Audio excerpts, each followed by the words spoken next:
जय जय सीताराम पवन पुत्र हनुमान जी की जय। उमापति महादेव जी की जय। जय समस्त देवी देवताओं की जय। श्री रामायण जी की जय। जय सीताराम।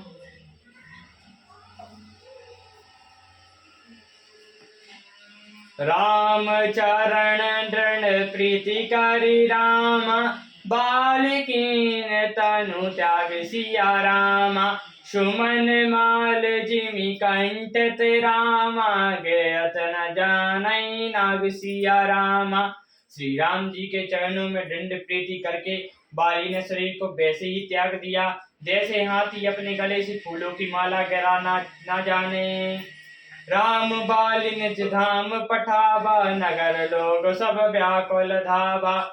नाना विधि विलाप करता था, छोटे केश न दे सवारा। श्री रामचंद्र जी ने बाली को अपने परम धाम को भेज दिया। नगर के सब लोग व्याकुल होकर दौड़े। बाली की स्त्री तारा अनेकों प्रकार से विलाप करने लगी। उनके बाल बिखरे हुए हैं और देरी की सवाल नहीं है।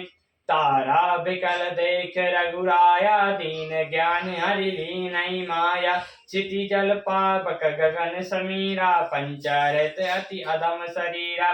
तारों को व्याकुल देखकर श्री रघुनाथ जी ने उसे ज्ञान दिया और इसकी माया हर ली। उन्होंने कहा, पृथ्वी जल अग्नि आकाश और वायु, इन 5 तत्वों से यह अनंत अधम शरीर रचा गया है। प्रगट सुतनु तब आंगे से उबा, जीव नित्य के लगे तुम रोबा। उपजा ज्ञान चरण सब लागे, लीन परम भक्ति बर मांगी। वह शरीर तो प्रत्यक्ष तुम्हारे सामने सोया हुआ है और जीव नित्य है, फिर तुम किसके लिए रो रहे हो? जब ज्ञान उत्पन्न हो गया तब वह भगवान के चरणों लगी और उसे परम भक्ति का वर मांग लिया। उमादार ज्योतिष की नाई, सबई नचावत राम गोसाई। तब सुग्रीव आए सो दीना, कत कर्म विदवत सब कीना। शिव जी कहते हैं, हे उमा, स्वामी श्री रामचंद्र जी सबको कठपुतली कराना चाहते हैं। तदंत श्री रामचंद्र जी ने सुग्रीव को आज्ञा दी और सुग्रीव ने विधि पूर्वक बाली का समृत कर्म किया। राम कहाँ अनुजय समुझाई, राजदेव सुग्रीव जाय। रघुपति चरण आए करी माथा, चले सकल प्रेरित रघुनाथा। तब श्री रामचंद्र जी ने छोटे भाई लक्ष्मण को समझाकर कहा कि तुम जाकर सुग्रीव को राज्य दे दो। श्री रामचंद्र जी की प्रेरणा से सब लोग श्री रघुनाथ जी के चरणों में मस्तक नवाकर चले।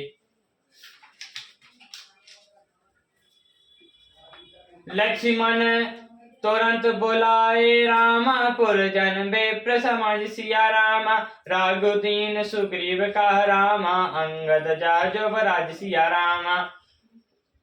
श्री लक्ष्मण जी ने तुरंत ही सब नगर वासियों को और ब्राह्मण को समाज को बुला लिया और उन्हें सुग्रीव को राज्य और अंगद को राजपद दिया।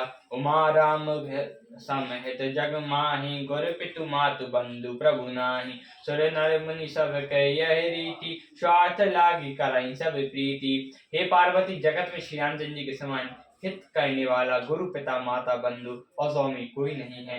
देवता मनुष्य और मुनि सब यही रीति है कि स्वार्थ के लिए ही सब रीति करते हैं। बाली त्रास व्याकुल दिन राति, तन बन पान चिंता और जाति। सोई सुग्रीव कीन्ह कपिराऊ, अति कृपाल रघुबीर सुबाऊ। जो सुग्रीव दिन रात बाली के भय से व्याकुल रहता था, जिसके शरीर में बहुत से घाव हो गए थे और जिसकी छाती चिंता के मारे जला करती थी, उसी सुग्रीव को उन्होंने वानरों का राजा बना दिया। श्री रामचंद्र जी का स्वभाव अत्यंत ही कृपालु है। जानता बस प्रभु परिहरहि, काऊ न विपत्ति जाल नर परहि। पुनि सुग्रीव लीन बुलाए, बहु प्रकार नृप नीति सिखाए। जो लोग जानते हुए भी ऐसे प्रभु को त्याग देते हैं, वे क्यों न विपत्ति के जाल में फंसे। फिर श्री रामचंद्र जी ने सुग्रीव को बुला लिया और बहुत प्रकार से उन्हें राजनीति की शिक्षा दी। कहा, प्रभु सुनु सुग्रीव हिंसा, पर ना जाओ 10 चारि बरिसा। गत ग्रीष्म वर्षा ऋतु आई, रहु निकट शैल पर छाई। फिर प्रभु ने कहा, हे वानरपति सुग्रीव सुनो, मैं 14 वर्ष तक गांव में नहीं जाऊंगा। ग्रीष्म ऋतु बीत कर वर्ष ऋतु आ गई है, अतः मैं यहाँ पासी पर्वत पर टिका रहूंगा।